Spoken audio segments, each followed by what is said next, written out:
Good afternoon, respected teachers and my dear colleagues. Today being Doctor's Day, I would like to take the opportunity to wish everyone a very happy Doctor's Day.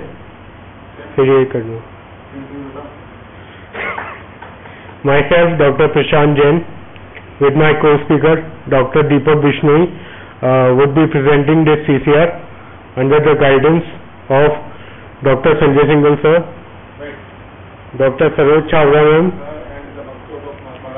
and Dr. Abdesh Sharma sir. Today we will discuss about this low cost and novel technique of laparoscopic transabdominal retromuscular repair.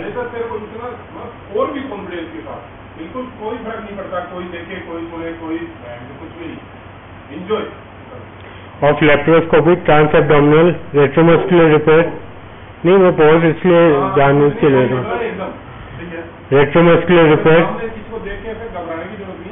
नहीं वही तो सब देख रहा हूँ. Of ventral hernias, for ventral hernias.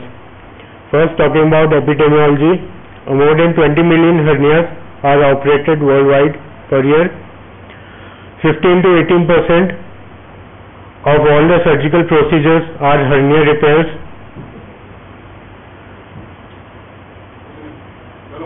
Higher prevalence is seen in rural population of 22% because agriculture is the main profession in this group of patients.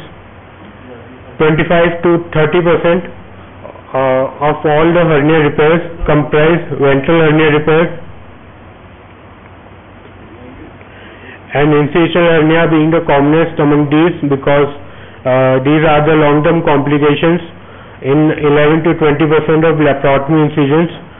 Now these ventral hernias are non-inguinal hernial defects in the abdominal wall fascia, and these are classified as midline and lateral hernias according to European Hernia Society. Midline hernias occur in the anterior abdominal wall within the boundaries of rectus abdominis, and these are further subdivided into subxiphoid, epigastric, umbilical, infraumbilical and suprapubic hernias, and labeled as M1 to M5.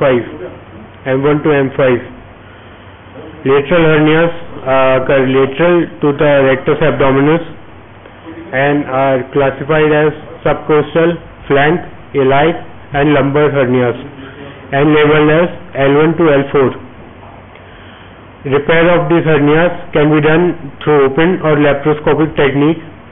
Primary repair is done if the defect size is less than 2 centimeters. If it is more than 2 centimeters, if it is more than 2 centimeters,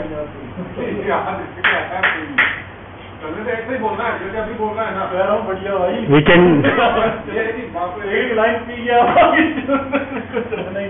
can do only mesh repair, in which we place a mesh in the anterior rectus sheath, or we can do a sublime mesh repair, which is also called open Reeves-Stoppa technique, which is also called open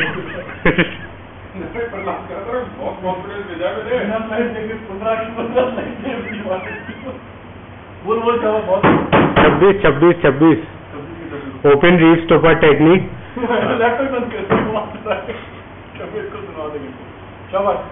Laparoscopically we can do intraperitoneal only mesh repair, which has been the preferred technique over the past 2 or 3 decades. We can also do extended totally extraperitoneal 2 decades. We can also do extended totally extraperitoneal repair and transabdominal retromuscular repair, which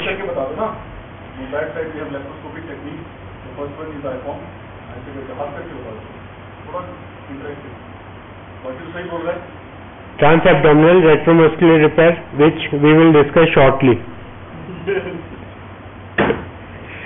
This IPOM technique involves placement of dual biological mesh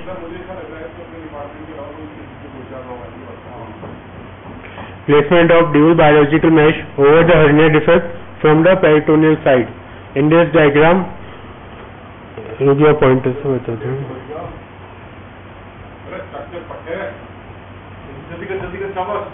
In this diagram, we can see this purple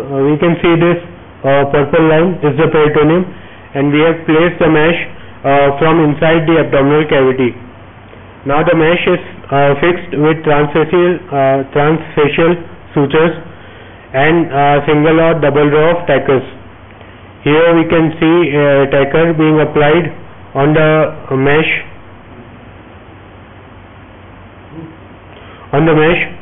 Now this dual biological mesh, it costs around 35 to 40,000, and tackers used for the fixation. They cost around 28,000. So total amount of 55 to 60,000 has to be paid by the patient in addition to the operative cost, which is not covered by the Chiranjeevi Yojana. It is not covered by government schemes only, which is not covered by the Chiranjeevi Yojana. So in this diagram we can see the adhesions due to a previously placed IPOM mesh.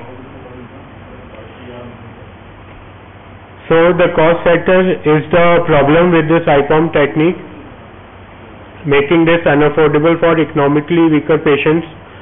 The intraperitoneal fixation of mesh can form adhesions with the underlying bowel, and the tackers used for fixation can cause nerve damage or nerve entrapment, resulting in severe post-operative pain, and the patient continues to experience this pain for months after the repair. So we had to solve this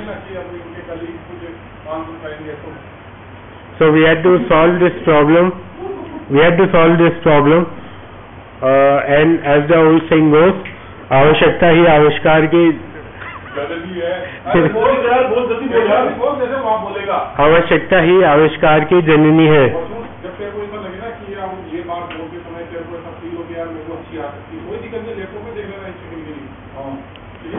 आवश्यकता ही आविष्कार की जननी है. We had come up with this laparoscopic TARM, which is a minimally invasive procedure based on the Stopa principle, which was given by Professor Jean Reeves and Rennie Stopa. This procedure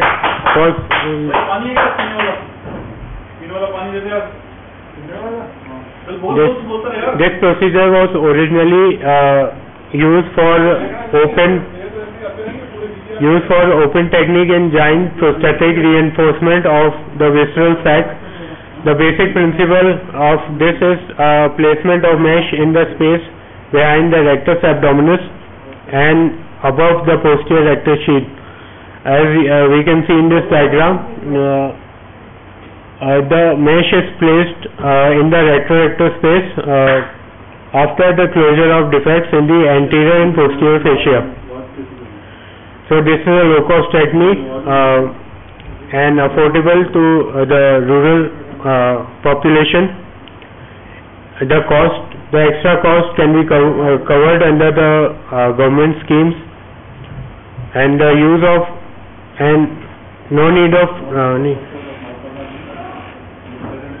as we require normal polypropylene mesh.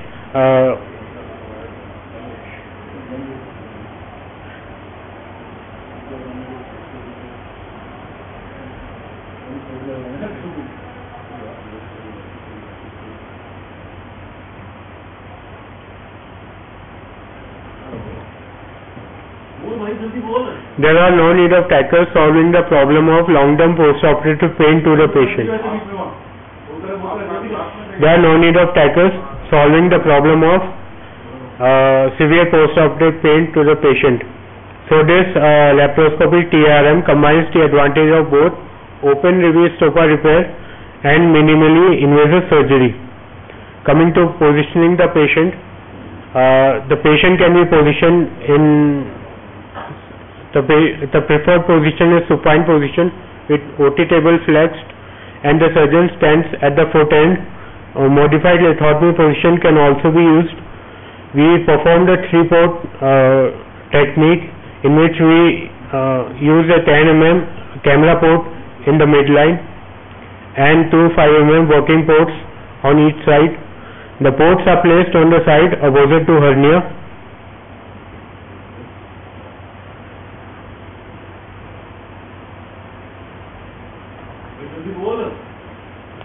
This diagram shows the port placement for infraumbilical hernia. After creating pneumoperitoneum, we remove the adhesions and reduce the contents. On the right side we can see defect in the peritoneum. Then we come proximal to the defect and incise the peritoneum proximal to the defect to raise the peritoneum posterior rectus sheath complex. To raise the peritoneum posterior rectus sheath flap, and our main aim is to dissect the rectus space and create 5 to 6 centimeter all space all around the defect and connect the two space by division of falciform ligament in between, and we can see a defect in the posterior sheath in this diagram. Then we close the hernial defect in the anterior and posterior fascia and begin with mesh placement.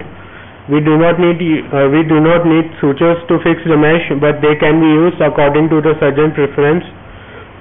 But there are no need of tackers. Now we close the incision given at the beginning to raise the peritoneum posterior rectus sheath flap.